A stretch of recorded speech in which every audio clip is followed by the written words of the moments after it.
Today's topic is linear equation in two variable. In the linear equation in two variable के सबसे last topic है applications of linear equations in two variable.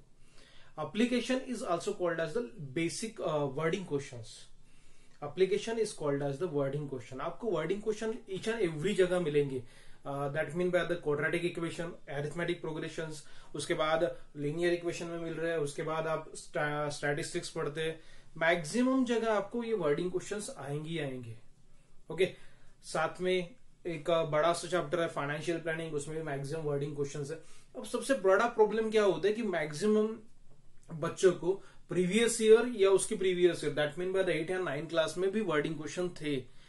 बहुत सारे बच्चों को ये प्रॉब्लम होता है कि वर्डिंग क्वेश्चन नहीं आ पाते. अब सबसे बड़ा प्रॉब्लम है वर्डिंग क्वेश्चन नहीं आने का. आपकी इंग्लिश स्ट्रांग होना चाहिए. जिसकी इंग्लिश स्ट्रांग है ऑटोमेटिकली उसको वर्डिंग क्वेश्चन बहुत इजीली वे से फायदा होता है. और जिसका वर्डिंग क्वेश्चंस के लिए अपना कमांड बनानी है तो उसको अपने इंग्लिश को थोड़ा सा स्ट्रांगली रखना है. नहीं भी है तो डेफिनेटली मैं कुछ ट्रिक्स आपको बताने वाला हूं. वो ट्रिक्स से आप सपोज सॉल्व करते हो तो डेफिनेटली आप वर्डिंग क्वेश्चन इजीली वे से सॉल्व कर पाओगे. होता क्या है कि मैक्सिमम मैंने देख रहा हूं कि बहुत सारे ईच एंड एवरी ईयर्स जो बच्चे आते हैं, लास्ट दिवाली आ जाती है एंड देन एग्जाम का टाइम आ जाता है, एग्जाम का शेड्यूल आ जाता है, सभी क्वेश्चन उनको आते हैं. बट एक प्रॉब्लम है कि उनको मैक्सिमम वर्डिंग क्वेश्चंस नहीं आते हैं. बट डेफिनेटली आप एक बात बोल दूं तो इन द पेपर के बाद, पेपर में 40 मार्क के पेपर में maximum time wording questions exam में आते हैं. अब एग्जाम में वर्डिंग क्वेश्चन मैंने बोला हो कि 3 चैप्टर में तो डेफिनेटली एप्लीकेशन करके दिया हुआ है. एक क्वाड्रेटिक में भी दिया हुआ है, लीनियर में भी दिया है, एपी में भी दिया हुआ है. कम से कम 3 चैप्टर में से 2 वर्डिंग क्वेश्चंस तो डेफिनेटली आने वाले, 4-4 मार्क, 3-3 मार्क्स के लिए. तो इसीलिए बोल रहा हूं कि वर्डिंग क्वेश्चन में कमांड बनाना बहुत जरूरी है. और वर्डिंग क्वेश्चंस मुझे लगता है कि वर्डिंग क्वेश्चन बहुत इजी आते हैं. क्योंकि क्या होता है कि एक सिंपल वे से पढ़ना है, वहां से अपने को एक इक्वेशन ढूंढ के निकालना है और उसका सॉल्यूशन निकालना है. इसलिए बहुत इजी होते हैं as compared to the mathematical parts. But wording question tough क्यों होते हैं कि जिस वे से मैं आज पढ़ाऊंगा वही आप सपोज दिमाग में रखते हो और आज ही के आज करके देखते हो तो डेफिनेटली आपको वर्डिंग क्वेश्चन बहुत इजी होगा. तो वर्डिंग क्वेश्चन सॉल्व करने के लिए मैं कुछ ट्रिक्स देता हूं. वो ट्रिक्स ये है कि सपोज मुझे एडिशन करना है. अब वर्डिंग पढ़ना है, मुझे वर्डिंग पढ़ना भी आता है, सब कुछ आता है, बट कब कौन सा साइन यूज करना वो नहीं आता है.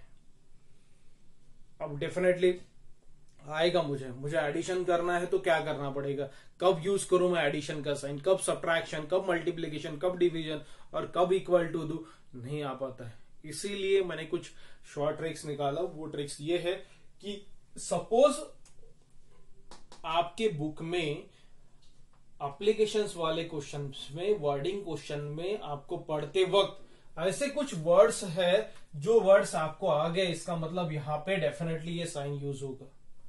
सपोज एडिशन है तो एडिशन आते वक्त आपको उस क्वेश्चन में पर्टिकुलर वे से प्लस आएगा, सम आएगा, कभी टोटल आ सकता है, कभी ऑल टुगेदर आ सकता है, कंबाइन आ सकता है, इंक्रीज आ सकता है, इंक्रीमेंट आ सकता है, मोर आ सकता है, एडेड आ सकता है, उसके बाद टुगेदर आ सकता है, उसके बाद अबाव, उसके बाद टोटल एंड सेव. ऐसे कुछ वर्ड्स आ गए हैं. ये वर्ड्स को अच्छे से दिमाग में रखो. ये वर्ड्स आ गए तो आपको डेफिनेटली वहां पे एडिशन यूज करना है. ये ओनली 10th लेवल पे काम नहीं आने वाला. आपको 11th-12th में भी सभी वर्डिंग क्वेश्चंस आते हैं तो ये वर्डिंग क्वेश्चन के लिए वहां पे भी काम आएगा. उसके बाद कॉम्पिटिटिव एग्जाम कोई भी देते हो तो उस कॉम्पिटिटिव एग्जाम के वक्त भी आपको ये चार्ट दिमाग में रखना है तो ऑटोमेटिकली वर्डिंग क्वेश्चंस इजीली भी से सॉल्व कर पाओगे. सब्ट्रैक्शन की बात करते हो तो सब्ट्रैक्शन मतलब डिफरेंस हो गया, डिफर हो गया, डिक्रीज हो गया, डिक्रीमेंट हो गया, सब्ट्रैक्ट हो गया, लेस देन हो गया, फ्रॉम हो गया, below, decline, discount, minus, take away and remove, loss. ऐसे कुछ वर्ड्स आते हैं तो आपको यहां पे सब्ट्रैक्शन यूज करना है. Next one is the multiplication. Multiplication बहुत रेयर केस में यूज होता है इन वर्डिंग क्वेश्चंस में. बट कभी आ गया गलती से तो प्रोडक्ट हो गया, टाइम्स हो गया, ट्वाइस, थ्राइस एंड इनटू. ऐसे कुछ वर्ड्स आ गए तो आपको यूज करना है मल्टीप्लीकेशन। अब टाइम्स मतलब मल्टीप्लीकेशन, ये मैक्सिमम टाइम यूज होता है आपके इसमें, आपके वर्डिंग क्वेश्चन में टाइम्स मल्टीप्लीकेशन के वक्त मैक्सिमम यूज होता है। ट्वाइस, ट्वाइस का मतलब एक्चुअली ट्वाइस नहीं आना चाहिए था, बट ट्वाइस मतलब टू। ट्वाइस के बाद कोई भी एक वेरिएबल लगता है तो that mean by the 2x, that called as the twice. Thrice मतलब 3x, समथिंग जो भी वेरिएबल अपन उठाते हैं। डिवीजन, अब डिवीजन कब यूज करना है? डिवीजन आपको यूज करना है, डिवाइड आ गया, डिस्ट्रीब्यूशन आ गया, इनटू आ गया, ओके, आउट ऑफ आ गया, कोशंट आ गया, ऐसे कुछ वर्ड्स आते हैं तो आपको यूज करना है divisions. And last is a very important, equal to. Maximum equation में इक्वल टू आता ही आता है। मैक्सिमम क्या, ईच एंड एवरी इक्वेशन आपको क्रिएट करना है तो वहां पे इक्वल टू आता ही है। अब इक्वल टू आता है तो इक्वल टू के लिए कब इक्वल टू यूज करें? अब इक्वल टू यूज करने के लिए सबसे इंपॉर्टेंट वर्ड है इज।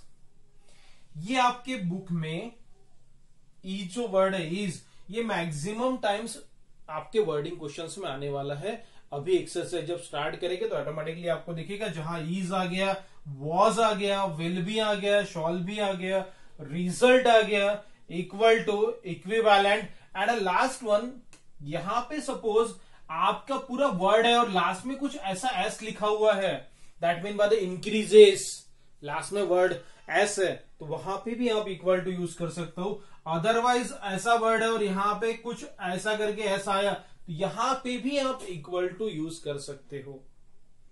ओके, मैंने अगेन एक बार रिपीट कर रहा हूं, इक्वल टू, आप लास्ट में वर्ड एस आ गया है तो वहां पे भी इक्वल टू यूज कर सकते हो। अदरवाइज आपका यहां पे देख रहे हो एक कुछ वर्ड्स है और लास्ट में ऐसे ये दिया हुआ है और लास्ट में ऐसा एस लिखा हुआ है, तो वहां पे भी आप इक्वल टू यूज कर सकते हो।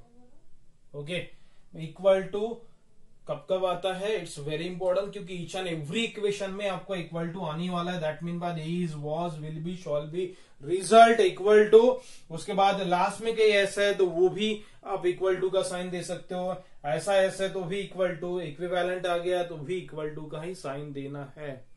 ओके, ये सपोज आप एक दो बार पढ़ लेते हो तो ऑटोमेटिकली वर्डिंग क्वेश्चन बहुत इजी होते हैं सॉल्व करने के लिए। ओके, इसका यूज देखते अभी कैसे होता है। तो फर्स्ट चलते हैं, आपके बुक में एक एक्टिविटी दी हुई है, उस एक्टिविटी के ऊपर देन एक्सरसाइज। चलिए पहली एक्टिविटी देखते हैं, एक्टिविटी क्या है।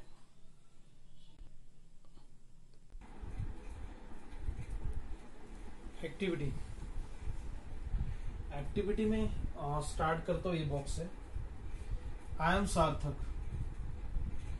सार्थक, my present age is x year, मतलब सार्थक की प्रेजेंटेज एक्स ईयर है।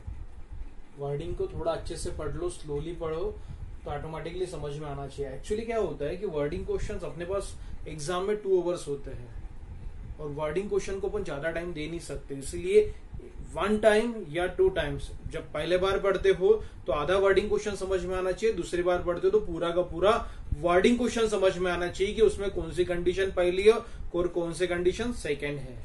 ओके, ये समझ में आना चाहिए। यहाँ क्लियरली लिखा हुआ है कि I am Sarthak, my present age is x year, Sarthak की प्रेजेंटेज एक्स ईयर है, correct. And I am Sakshi, okay, then my present age is y year, that mean by the Sakshi's the percentage is y year and Sarthak की percentage is x year. Clear? Sarthak x year and Sakshi y year. First इधर आ दो, क्या लिखा हुआ इस activity में, the sum of the percentage of Sarthak and Sakshi and means addition, clear लिखा था मैंने। ओके, is मतलब इक्वल टू, ऑलरेडी तुम्हारे वर्डिंग चार्ट में दिया हुआ था मैंने। इज मतलब इक्वल टू, एंड मतलब प्लस, मतलब यहाँ पे प्लस करना है, किसका प्लस करना है, यहाँ पे लिखा भी है सम करके, सम मतलब भी एडिशन होता है। Sum of the age of सार्थक एंड साक्षी, तो सार्थक की प्रेजेंटेज क्या है एक्स एंड साक्षी की प्रेजेंटेज क्या है वाई, दोनों का क्या करना है सम। इज मतलब इक्वल टू 25, इजी है। अगेन एक बार देख लेते, सम ऑफ द प्रेजेंटेज ऑफ सार्थक and Sakshi is 25. Clear? Second, सार्थक लास्ट में ऐसा आ गया, ओके, एज इज, सार्थक एज इज मतलब इक्वल टू, करेक्ट ना, सार्थक एज, सार्थक की एज, तो सार्थक कहाँ है, क्या है सार्थक, यहाँ पे कितना ईयर्स है, x ईयर, तो सार्थक इज मतलब equal to less by 8 double the age of Sakshi, double मतलब 2, डबल मतलब 2, डबल लेस देन, लेस मतलब subtraction, okay, by double the age of Sakshi, Sakshi के डबल एज से 8 से लेस है, दैट मीन बाय क्या रहेगा, डबल, डबल मतलब 2, कौन सी age, Sakshi, Sakshi is y year, and less by 8 that mean by the -8, correct. Again एक बार पढ़ते थोड़ा सा, सार्थक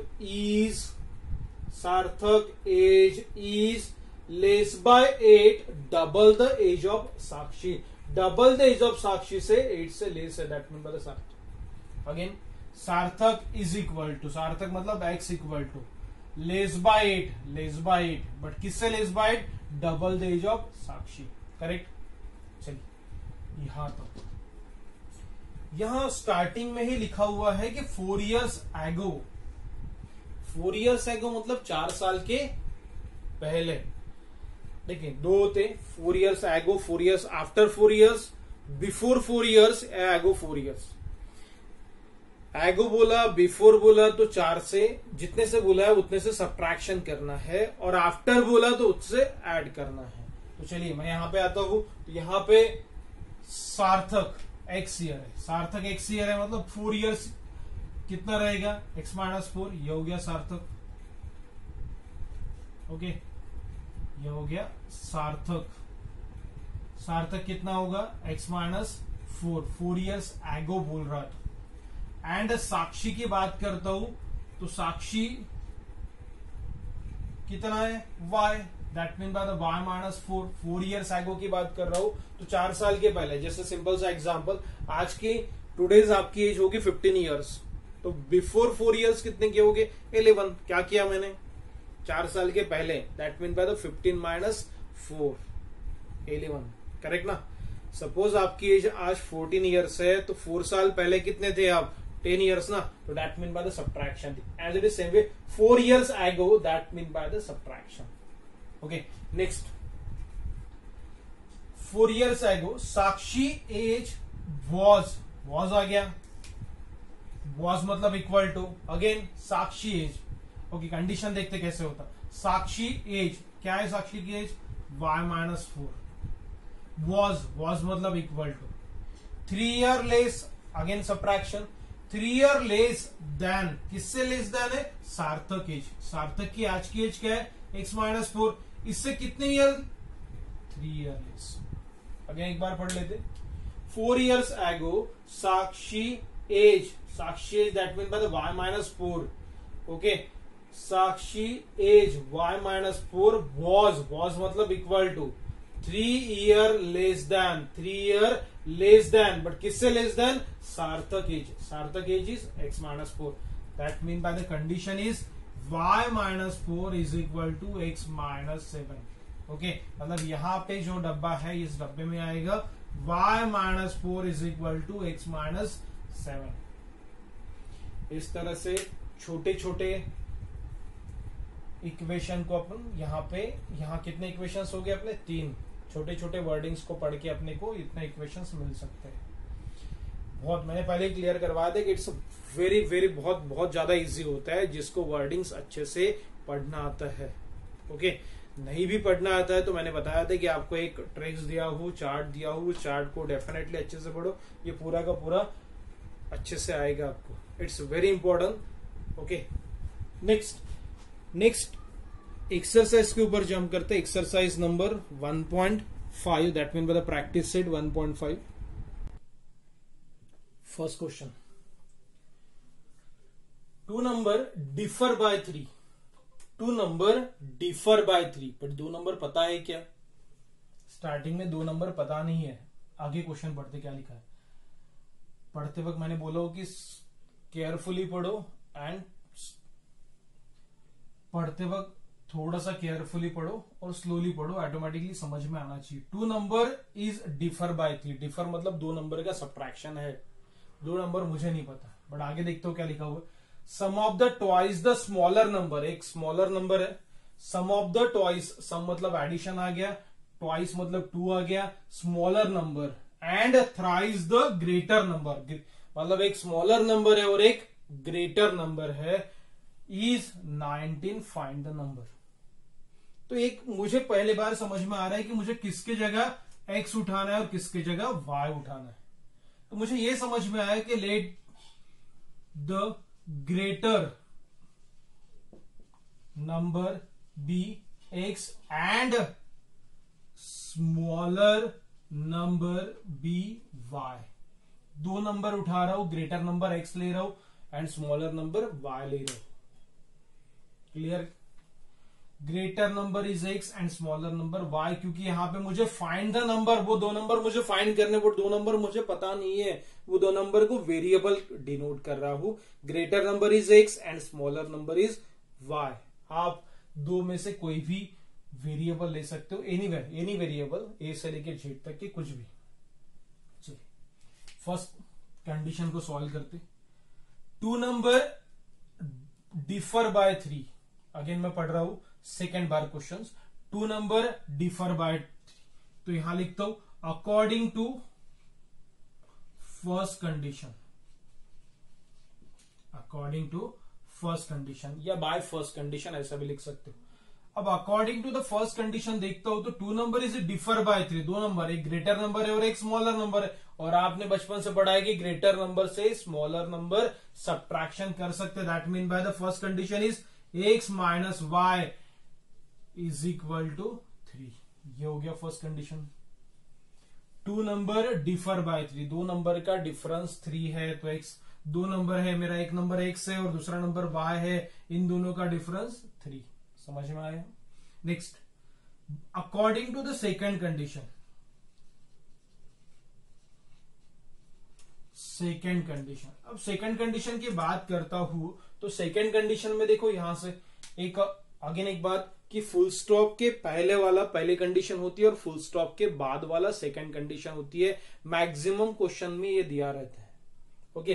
अदरवाइज कभी कभी एंड से भी स्टार्ट होती है second condition. The sum of, sum मतलब एडिशन करना है, the sum of twice the smaller, twice the smaller and sum करना है twice the smaller and thrice the greater number, thrice the greater number. That mean बाद मैं एक काम कर दो, twice the smaller, twice the smaller, 2 smaller number क्या है y, twice the smaller, thrice the greater number, दोनों की सम करनी है। Sum of the twice the smaller and thrice the greater number is मतलब equal to 19, equation number 2।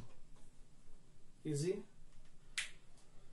Again first condition second condition को carefully again एक बार देखते। 2 number is differ by 3, that mean by the x minus y is equal to 3। 2 number का difference 3 है, तो मेरे 2 number थे x एंड y, तो x minus y is equal to 3।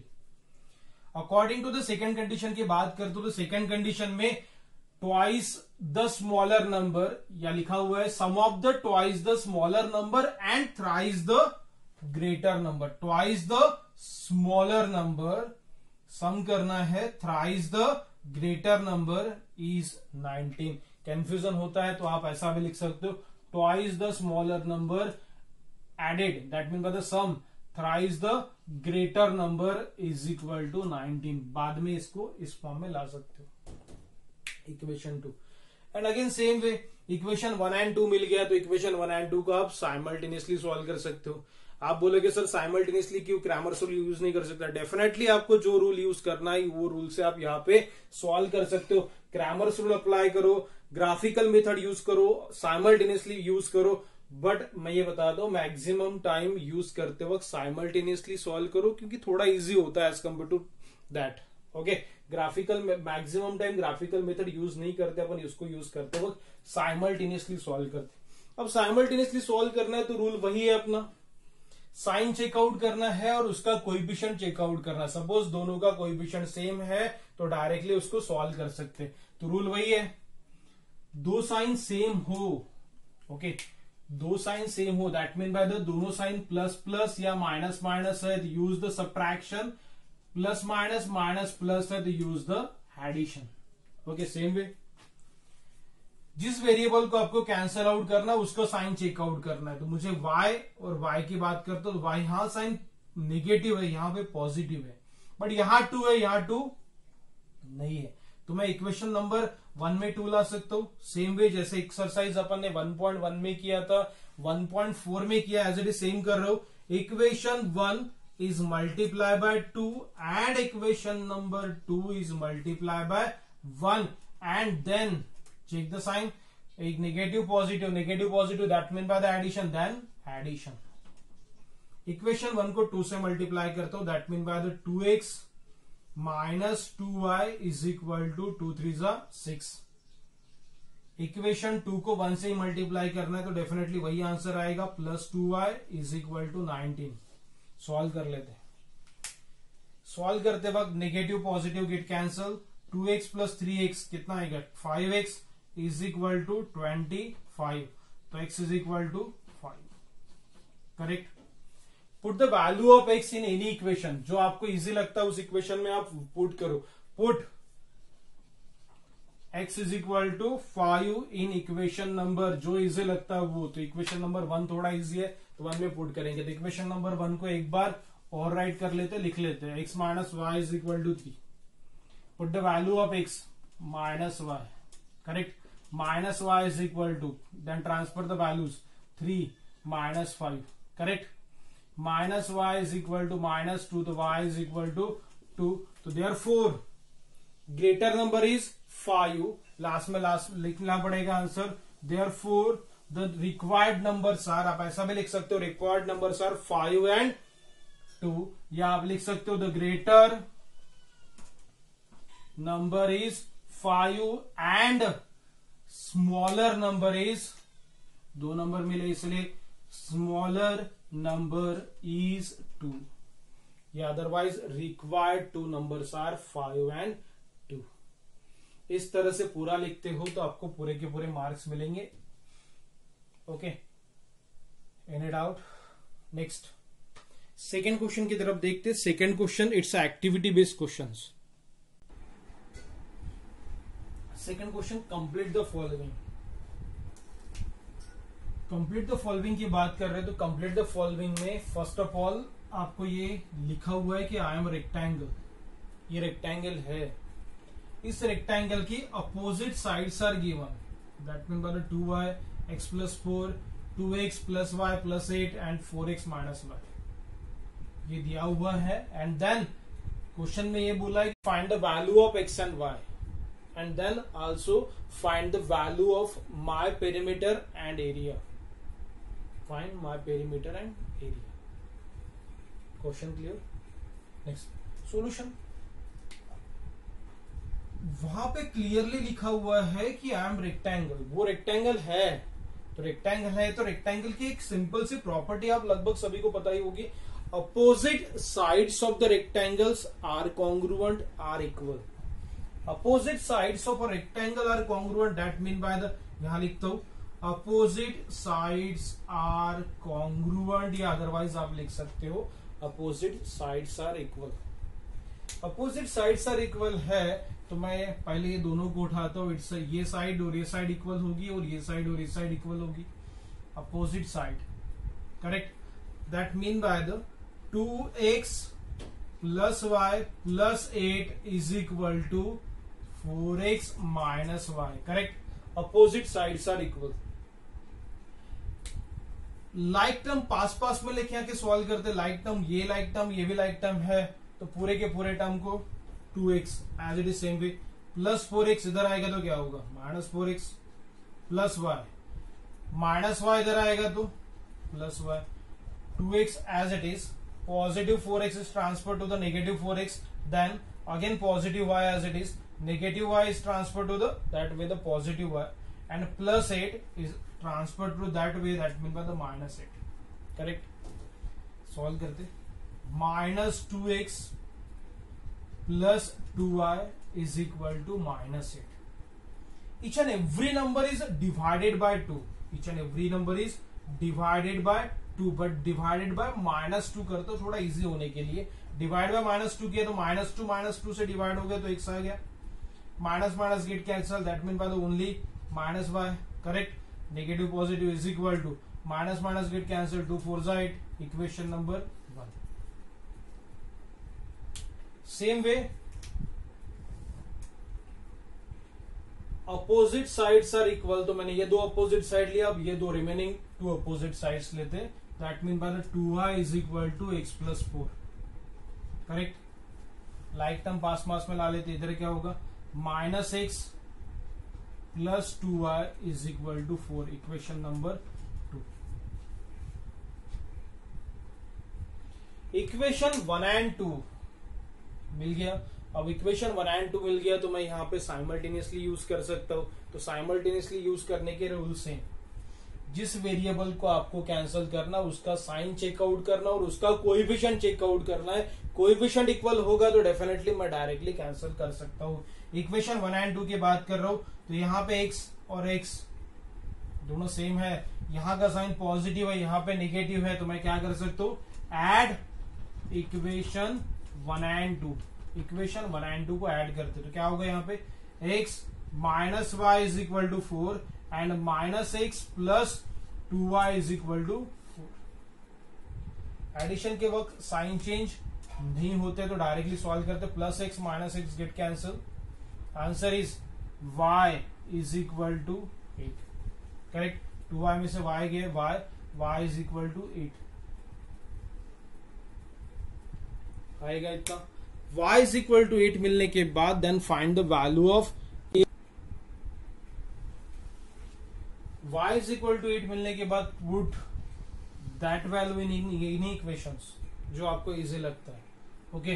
तो put y is equal to 8 in equation number जो आपको easy लगता है। इक्वेशन नंबर 1 की बात कर रहा हूं, इक्वेशन 1 ओवरराइट कर लेते, that mean by x minus y is equal to 4, x minus y, put the value of y is 8 is equal to 4, x minus 8 transfer होगा तो 4 प्लस 8 तो x is equal to 9। तो first totally clear, तो find the value of x and y, तो x and y की value x is equal to 12 and y is equal to 8 is the solution of that equation। But यही question में और पूछा हुआ है कि find my perimeter and area.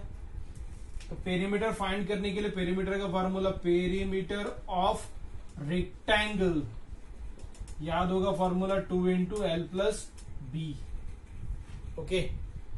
2 into l plus b तो एल प्लस बी, तो एल प्लस बी के लिए फर्स्ट ऑफ ऑल एल निकालना पड़ेगा, एल दिया नहीं है, एल मतलब ये पूरा साइड, बी मतलब ये पूरा साइड, तो पहले एल निकाल लेते हैं। लेंथ ऑफ द साइड, तो l is equal to length and breadth totally निकाल लेते, लेंथ कोई भी एक वैल्यू उठाओ उसमें लेंथ पुट करते, दो में से ये साइड और ये साइड इक्वल होती है तो दो में से कोई भी एक उठा सकते हो जो आपको इजी लगता है, okay. 4x minus y, correct. 4x put the value of x 12 minus y की वैल्यू 8, करेक्ट। 12 4 जा 48 minus 8 is equal to 40। Then again find the value of b, b मतलब breadth, breadth is equal to 2y, 2 into y, y की वैल्यू 8, that means बना 2 8 जा 16, correct. Length and breadth find होने के बाद then find the value of perimeter, perimeter of rectangle is equal to 2 into L plus B, put the value of L and B, okay। L is equal to 40 plus B is equal to 16, that mean by the 2 into 56, 2 into 56 तो is equal to answer is 112, okay, correct। Then again find the value of area, area of rectangle is equal to, formula is area of rectangle, area of rectangle is equal to length into breadth, that means by the put the value of length, length is 40, breadth is 16, okay 16 1 जा 16, 16 4 जा 64, correct, and 0 as it is, that mean by the 64 मतलब 640।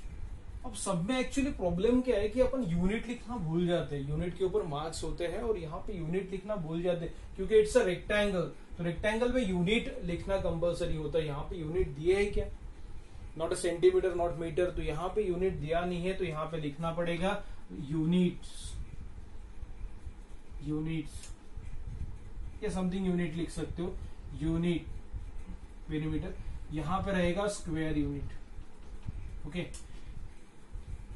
तो area of rectangle is equal to 640 totally. Find the value of x and y भी मैंने निकाल लिया।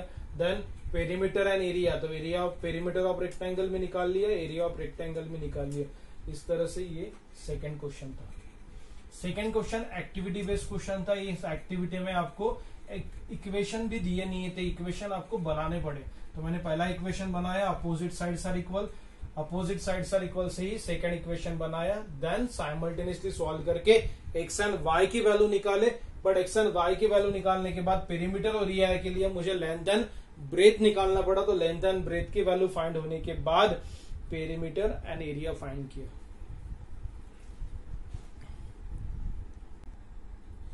Next question number 3। Question number 3 की बात करते हो तो थोड़ा सा read carefully. The sum of the age of father age and twice the age of his son is 70। 70 के बाद फुल स्टॉप, मतलब ये पहली कंडीशन है। यहाँ पे पहले कंडीशन में एक मुझे पढ़ते वक्त क्लियरली समझ में आ गया कि एक फादर है और एक क्या है, सन। फादर और सन, तो मुझे वेरिएबल जो लेना है वो किसकी जगह उठाना पड़ेगा, एक फादर की जगह और सन की जगह। चलिए, if we double the age of father and add मतलब addition it to the age of the son, he son, sum is 95, find the present age. It's very easy. Sum of the father age and twice the age of his son is, तो first of all clear that the present age of the father and present age of the son. तो first आपको ये clear होना चाहिए कि बड़ा कौन है, फादर बड़ा है कि सन बड़ा है। तो डेफिनेटली फादर बड़े होते, तो फादर के लिए एक्स लेंगे, सन के लिए वाई लेंगे। तो यहां पे लिखते वक्त लिखता हूं, let the present age of father be X year and present age of his son, उसी का son, his son be Y year. Correct. According to the first condition, according to first condition, first condition मतलब पहली line full stop के पहले वाला। सम, sum मतलब addition करना है सम, किसका किसका, father age only father age. तो फादर एज क्या है अपना यहाँ पे, X, present age of the father X and son कितना है, वाई।